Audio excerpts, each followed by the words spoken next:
ওরহমতুল্লাহি বারাকাতুহু। আলহামদুলিল্লাহি ওয়াহদাহু ওয়াসসালাতু ওয়াসসালামু আলা মান লা নাবিয়্যা বা'দাহু।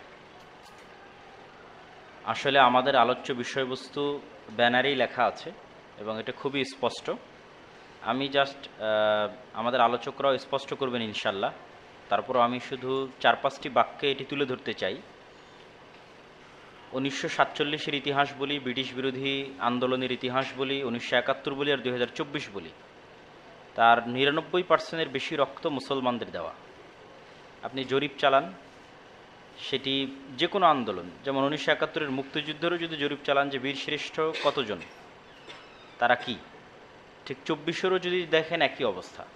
তো এই যে ধর্মীয় অনুভূতির জায়গা থেকে যে মানুষ জীবন দেয়, সেই দেশে যদি মুসলমানেরাই বৈষম্যের শিকার হয়, যেখানে সমাজে যাদের অস্তিত্ব নাই, যেমন যৌনকর্মী, যাদের সমাজে কোনো অস্তিত্ব নাই, তাদের অধিকার নিয়ে আন্দোলন হচ্ছে, তাদের অধিকার নিয়ে রাষ্ট্র কনসার্ন, তাদের অধিকার নিয়ে নিউজ হচ্ছে, পত্রিকায় হেডলাইন হচ্ছে, সেখানে সমাজে যারা 90%-এর বেশি মানুষ বসবাস করে, যাদের রক্তের উপর দিয়ে বারবার স্বাধীনতা অর্জিত হয়, সংগ্রাম হয়, আন্দোলন হয়, তারাই যদি রাষ্ট্রের বৈষম্যের শিকার হয়, তাহলে সেই রাষ্ট্র কিসের রাষ্ট্র?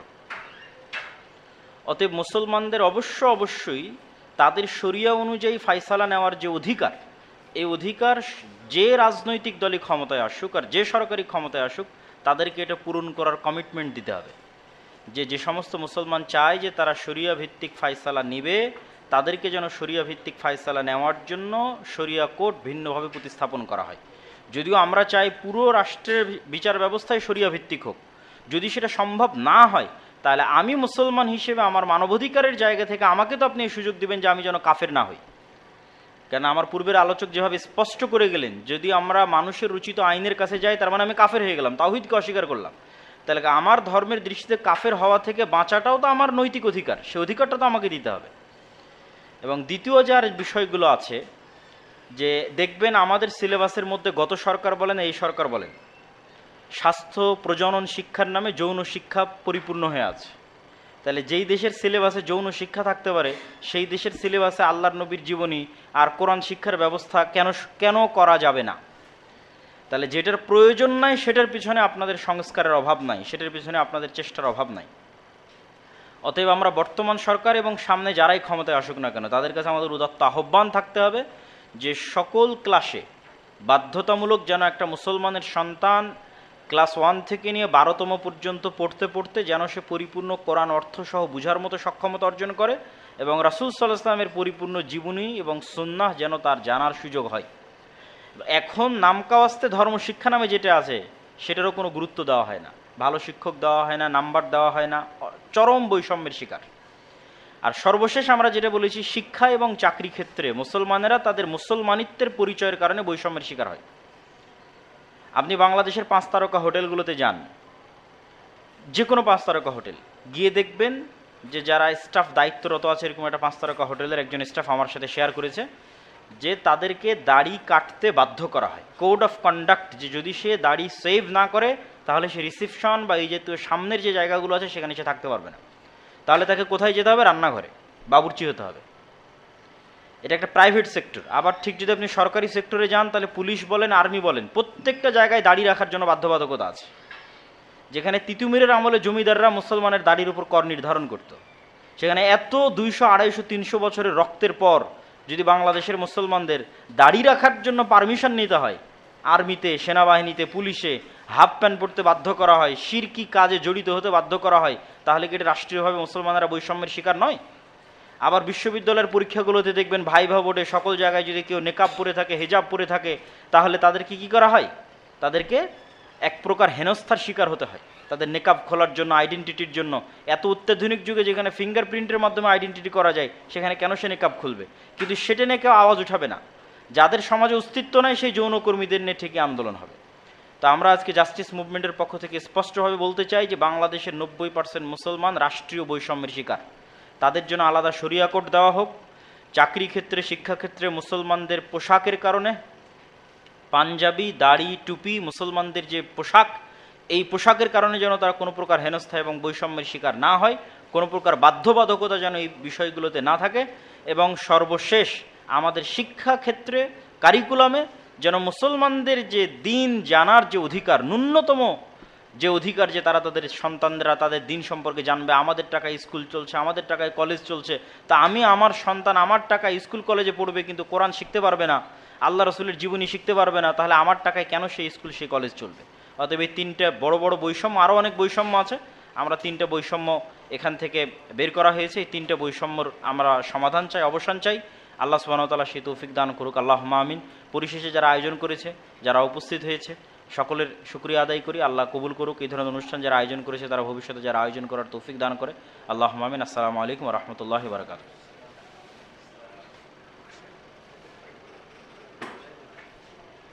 আলহামদুলিল্লাহ, আমরা আলোচনা শুনছিলাম যে বৈষম্যের বিরুদ্ধে আমাদের অবস্থান। আমরা চাই যে ডিসক্রিমিনেশন যেন না থাকে, যে বেশিরভাগ জনগণের যে বৈষম্যর শিকার হচ্ছে সেটা আমাদের আলোচকদের মাধ্যমে আপনারা জানতে পেরেছেন।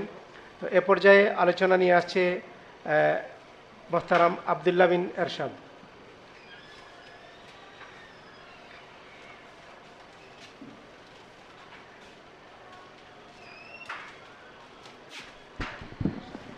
আসসালামু আলাইকুম রহমতুল্লাহি ওয়া বারাকাতুহু। আলহামদুলিল্লাহি হামদা শাকিরিন ওয়াসসালাতু ওয়াসসালামু আলা রাসূলিহিল কারীম, আম্মা বা'দ। আলহামদুলিল্লাহ, আল্লাহ রাব্বুল আলামিন পবিত্র কোরআন মাজিদের মধ্যে আমাদের বলেছেন, এবং প্রথম ওহী এটা, ইকরা বিসমি রাব্বিকাল্লাযী খলাক, পড়ো তোমার প্রভুর নামে যিনি তোমাকে সৃষ্টি করেছেন।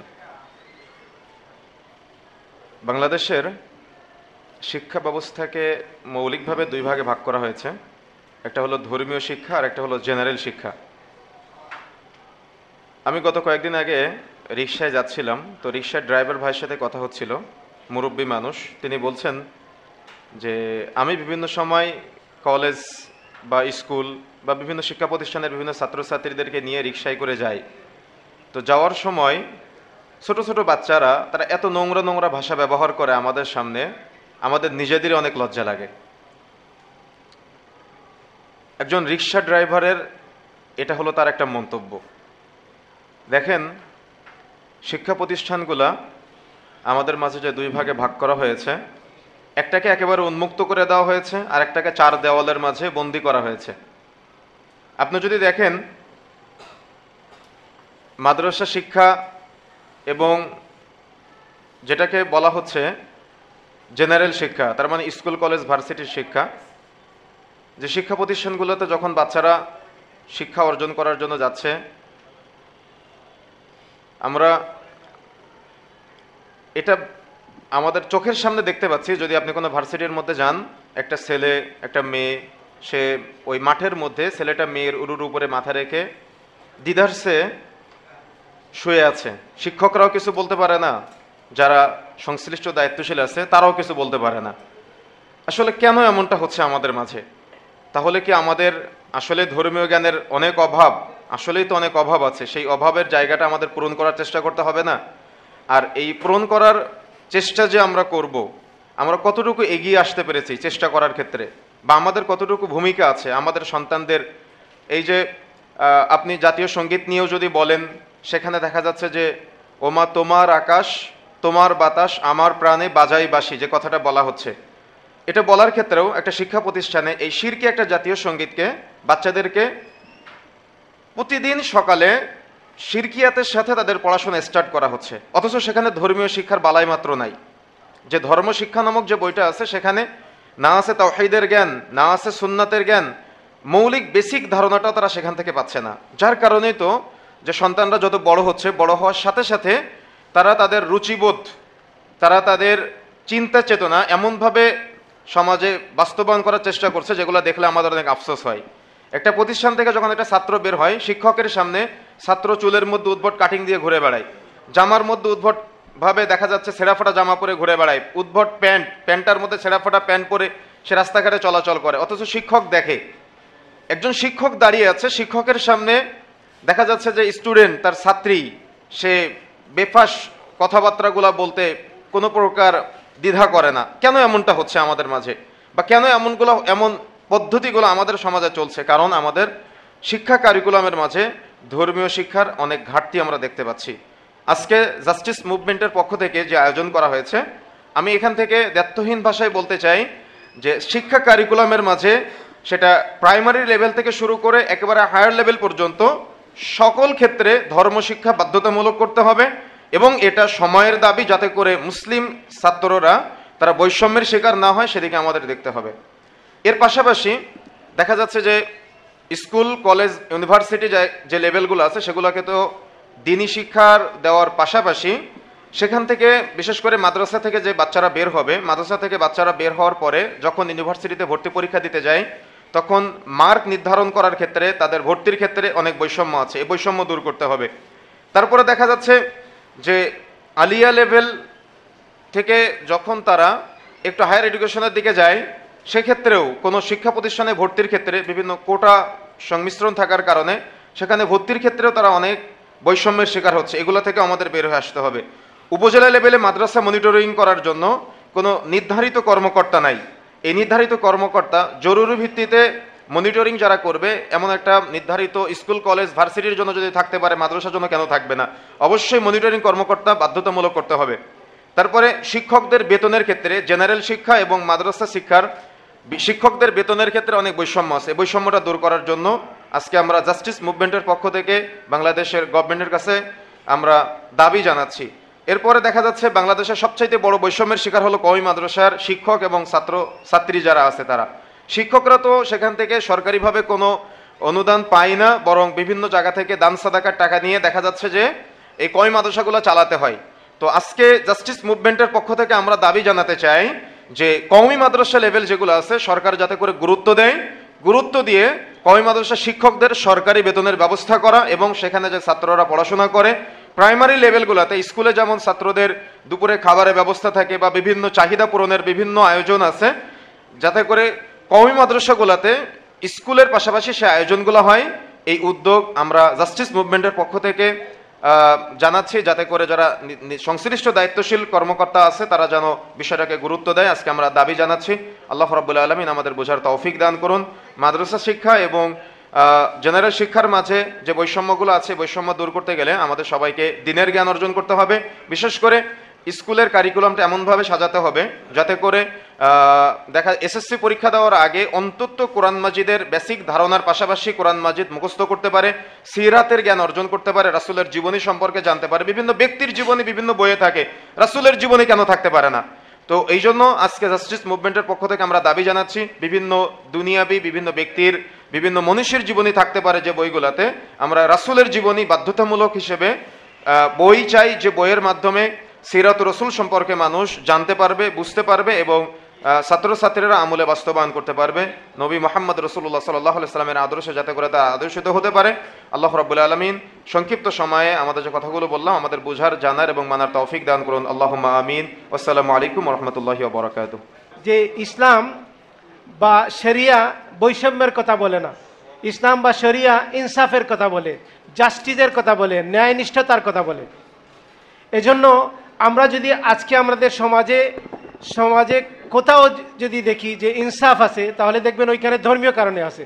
এইটা একজন হিন্দুর কাছে হোক, একজন খ্রিস্টানের কাছে হোক, একজন বৌদ্ধর কাছে হোক, একজন মুসলিমের কাছে হোক, যেখানেই যান না কেন, যদি আপনি ন্যায়নিষ্ঠতা পান তাহলে দেখবেন যে ওই ন্যায়নিষ্ঠার পেছনে ধর্ম কাজ করতেছে।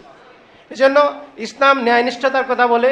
বৈষম্য থেকে বিরুদ্ধে অবস্থান নিতে হলে আপনি ন্যায়নিষ্ঠতার কাছে আপনি আসতে হবে, ইসলামের কাছে আসতে হবে। আপনি দেখবেন যে আমাদের দেশের ব্যাংকিং ব্যবস্থায় অনেকগুলা কনভেনশনাল ব্যাংক, আর সুদী ব্যাংক বললে আবার ওনারা মাইন্ড করে, তো আমরা বললাম যে কনভেনশনাল ব্যাংকগুলা তাদের ইসলামিক উইন্ডো আছে, আপনারা দেখছেন না, জনপ্রিয় হচ্ছে, বিভিন্ন জায়গায় ইসলামিক উইন্ডো লাগিয়ে ওরা ব্যবসা করতেছে। কিসের জন্য? যে মানুষের কাছে ইসলামটা প্রিয় হওয়ার কারণে, ইসলামিক ব্যাংকিং ব্যবস্থা প্রিয় হওয়ার কারণে সেটা দিয়ে তারা ব্যবসা করতেছে। তো আপনি যদি দেখবেন যে স্কুল এখনকার ট্রেন্ড হচ্ছে, স্কুল হচ্ছে ইসলামিক স্কুল।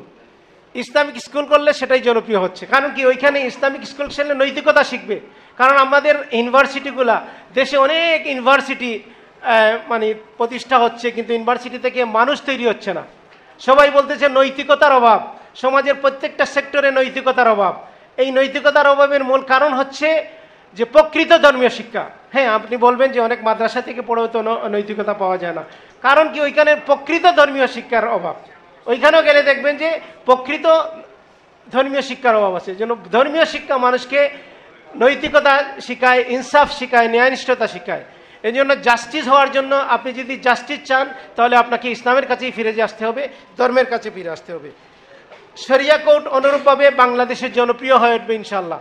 এজন্য আমরা এই যারা দায়িত্বশীল আছেন সবার কাছে, প্রিন্টিং মিডিয়া, ইলেকট্রনিক মিডিয়া সহ বিভিন্ন মিডিয়া, আমাদের মিডিয়ার মাধ্যমে যারা শুনবেন সবার প্রতি আহ্বান হচ্ছে যে আপনারা প্রত্যেকে যার যার অবস্থান থেকে আওয়াজ তুলুন যে আমরা আমাদের শরিয়া কোর্ট চাই, আমরা আমাদের দিনকে, আমাদের ইসলাম অনুযায়ী আমাদের সমাধানের জন্য আমাদের শরিয়া কোর্ট প্রয়োজন।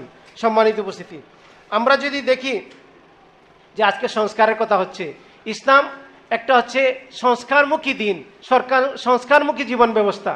ইসলামের একটা বিষয় হচ্ছে ইস্তিহাদ। ইস্তিহাদ মানুষকে সবসময় যুগোপযোগী ইস্তিহাদ করে, একজন মুস্তাহিদ যুগোপযোগী গবেষণার মাধ্যমে তিনি সিদ্ধান্ত প্রদান করবেন। তো ইসলাম সবসময় সংস্কারের কথা বলে, তাজদিদের কথা বলে। এবং আজকে আপনি দেখবেন যে মুসলমানদের রক্তের উপরে এই দেশ, আমরা আগেই শুনেছি যে আমরা যদি দেখি ব্রিটিশ বিরোধী আন্দোলন, ওইখানে দেখবেন যে রক্ত কারা দিয়েছে। আজকে ভারতের ওইখানে গিয়ে দেখেন যে ওইখানে গেটের মধ্যে কাদের নাম লেখা আছে, ওইখানে বেশিরভাগ হচ্ছে মুসলমানদের রক্তের উপরে এই ব্রিটিশরা এই দেশ থেকে বিতাড়িত হয়। তারপরে দ্বিজাতিত্বের ভিত্তিতে আমরা একটা দেশ পাই, দেশটা দুইটা পার্ট ছিল, পশ্চিম এবং পূর্ব। তারপরে সেখান থেকে আমরা বাংলাদেশ নামক সেই দেশ হয়েছে। আপনারা জানেন যে সিলেট সহ কিছু অঞ্চল ছিল যেগুলো রেফারেন্ডামের মাধ্যমে বাংলাদেশে আসছে। তো বাংলাদেশে এইগুলা কিসের জন্য আসছে? ইসলামের জন্য। আজকে এই মুসলিম ভূখণ্ড যদি ইসলাম টিকে থাকে তাহলে এই ভূখণ্ড তার সক্রিয়তা টিকে থাকতে পারবে। আমাদের পার্শ্ববর্তী যে দেশ আছে সেই দেশ সে সীমানা উঠিয়ে দিতে চায়, মানে সেই মুসলমানদের যে বর্ডার আছে সেটা গুড়িয়ে দিতে চায়। তো এই অবস্থায় আমাদেরকে ইসলামের ওপরে টিকে থাকতে হবে, চেষ্টা করতে হবে। আমরা বারবার রক্ত দিয়েছি, কিন্তু আমরা এই ব্রিটিশ বিরোধী আন্দোলনে, তারপরে পাকিস্তান প্রতিষ্ঠায়, পাকিস্তানের পরে বাংলাদেশ প্রতিষ্ঠা, বাংলাদেশের পরে বিভিন্ন সময় রাজনৈতিক পট পরিবর্তনে মুসলমানদের রক্ত গিয়েছে, কিন্তু মুসলমানরা তাদের সেই কাঙ্ক্ষিত সাফল্য পাচ্ছে না। কিসের জন্য? বারবার আমাদের এই সাফল্য না পাওয়ার পেছনে হচ্ছে যে এক শ্রেণীর বর্জুয়া শ্রেণী আছে যারা আমাদের এই সফলতাকে কেড়ে নিচ্ছে। সেই যারা কেড়ে নিচ্ছে তারা সেকুলারিজমের কথা বলে, তারা জাতীয়তাবাদের কথা বলে, তারা গণতন্ত্রের কথা বলে, তারা আমাদেরকে ইসলামের যে মুসলমানদের যে সাফল্য ছিল সেই সাফল্যকে ছিনিয়ে নিচ্ছে। তো এই জন্য আমাদেরকে মুসলমানদেরকে বুঝতে হবে যে আমাদের সফলতা হচ্ছে ইসলামের মধ্যে, আমাদের কল্যাণ হচ্ছে ইসলামের মধ্যে। ইসলামের সাথে থাকলেই আমরা সফলতা হব, আমরা নিরাপত্তা পাবো, আমরা নৈতিকভাবে উন্নতি হতে পারবো। এজন্য আমরা বলতে চাই যে আমাদের শিক্ষা ব্যবস্থায়, আমাদের চাকরিতে, আমাদের বিচার ব্যবস্থা, প্রত্যেকটা ক্ষেত্রে আমাদের ইসলামিক জীবন ব্যবস্থা, ইসলামের যে দিক নির্দেশনা আছে সেটাকে এস্টাবলিশ করার জন্য আমরা কাজ করে যাচ্ছি। আমরা আহ্বান জানাচ্ছি, আসুন আমরা আমাদের একটু আগে শেখ বলছিলেন যে আমরা চাই আমার বাচ্চা যেন আমার জানাজা পড়ে, আমরা চাই আমার বাচ্চা যেন একজন ভালো মুসলমান হয়। আমি যদি ভালো মুসলমান না হই তারপরে আমরা চাই যে আমাদের সন্তানরা যেন ভালো মুসলমান হয়, ভালো সন্তান হয়, সে যেন ন্যায়পরায়ণ সন্তান হয়। তাহলে এটার জন্য আমাদেরকে ইসলামের কাছে ফিরে যেতে হবে। এজন্য দরকার ইসলামী শিক্ষা ব্যবস্থা, এজন্য দরকার হচ্ছে এই মুসলমানদেরকে বাংলাদেশের প্রত্যেকটা সেক্টরে তাদের দায়িত্ব পালন করবে, কিন্তু সেখানে সে তার ধর্মীয় আইডেন্টিটাকে নিয়ে করবে। সেখানে যেন বৈষম্য শিকার না হয়, সেখানে তাকে ক্লিন শেভ করতে না হয়, সেখানে সে যেন সালাত পড়ার সুযোগ যেন বঞ্চিত না হয়, এই বিষয়গুলো যেন খেয়াল করা হয়। পাশাপাশি আমাদের বিচার ব্যবস্থা, যেখানে বিচারের যে জটিলতা, এটা থেকে বের হয়ে আসতে হলে এবং ন্যায়নিষ্ঠতার জন্য প্রয়োজন শরিয়া কোর্ট। আল্লাহ সুবহানাহু ওয়া তাআলা আমাদের এই দাবিগুলো আপনাদের মাধ্যমে আমরা জাতির কাছে পৌঁছে দিতে চাই। আমাদের নেতৃবৃন্দ, আমাদের যারা দায়িত্বশীল আছেন তারা যেন এই ব্যাপারে সচেতন হন, এগিয়ে আসেন।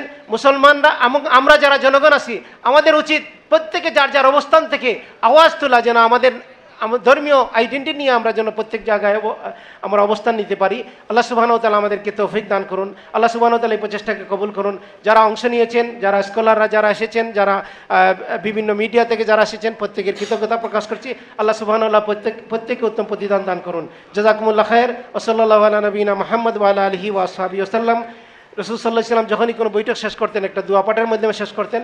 আমরা সেই দোয়া পাঠের মাধ্যমে শেষ করি। সুবহানাকা আল্লাহুম্মা বিহামদিকা আশহাদু আল্লা ইলাহা ইল্লা আনতা ওয়া আস্তাগফিরুকা ওয়া আতুবু ইলাইক। আসসালামু আলাইকুম ওয়া রাহমাতুল্লাহি ওয়া বারাকাতুহু।